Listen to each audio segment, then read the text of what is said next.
My name's Liz K. Fleischman, and I worked in the fashion industry for 3 years. And then I moved to a very exciting magazine called Sassy Magazine for teenagers.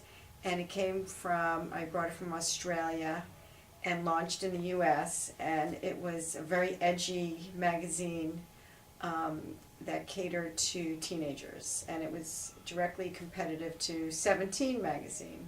I work at a boutique in New York, and I have women that come in, and it's a high-end boutique, and they say, well, do you have anything extra large? And it's almost kind of awkward to have to say, like, no, we don't really carry extra larges, because it's this kind of understanding in the fashion industry that things look best on smaller people, and that the high-end, classier things, like these bandage dresses that we're talking about, they look better on smaller people. That's the common thought. And I was just on the Bloomingdale's website, and it was like shop for your body type, or like universal jean, like looks good on anyone. So like it's not, society doesn't look like it's pressuring people to be a size 0 or size 2 anymore. They're pressuring people to just be comfortable in their skin. Sassy Magazine was fashion and beauty and health and fitness tips for teenagers. They were not used to it in the Midwest. They were used to 17, and it was definitely a more edgy, racier magazine. Ralph Lauren is a great example of that. In their ads, is they have like the male gaze. I mean, they have men just so infatuated with women in the commercials, and it does portray that the women, the consumer, she thinks like, oh, hey, if I buy Ralph Lauren, I will get this attention from men. And I think that's kind of the pressure that, if there is pressure, that's what it's going to be through ads nowadays. But everything is fake.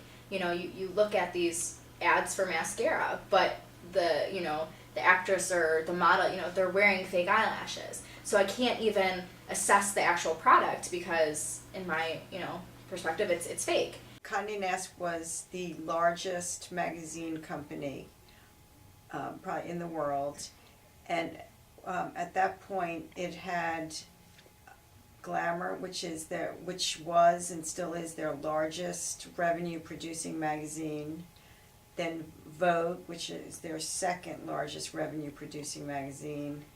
They had Vanity Fair, they had Mademoiselle, they had Self, they had House and Garden, they had Condé Nast Traveler, they had The New Yorker. Well, back then, here's a magazine from back then. Glamour, I know for a fact, hired people that could represent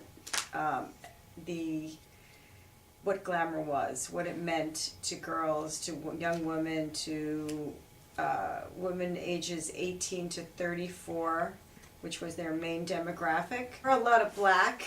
A lot of the people at Condé Nast were black, but I really would dress, really smartly, and I would try and wear some of the newer trends, although very classic like glamour, and not too trendy, but a little bit of fun, and I would try and look as updated as I could. Well, to be honest, I'm a very self-confident person, but you see these women in these magazines, the fake eyelashes, the airbrushing, and the perfect skin, and the hair and everything, and I can see why young girls have issues with self-confidence. It's this portrayal that's beauty and that's perfection, and it's not. The society these days is that's what's considered beautiful, but who's to say what is considered beautiful?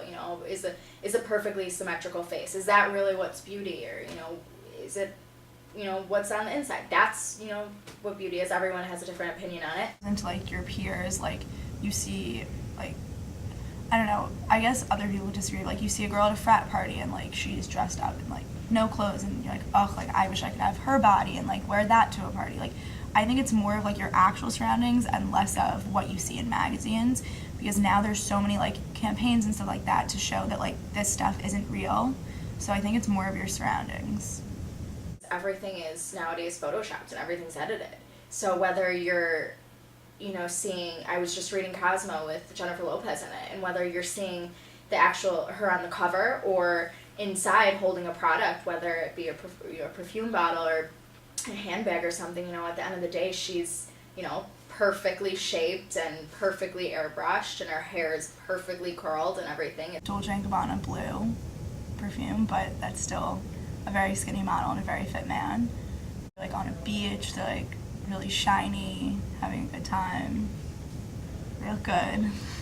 I think it works for Tommy Hilfiger to, feature normal people necessarily. I mean, obviously they're models and whatnot, and they are beautiful, but, featuring a little fat kid in your commercial, the Christmas time commercial is a perfect example of, the relaxation and the casualness, but yet still kind of, an elegant, classy brand, but also, it works for Tommy because that's what the brand has always kind of exemplified.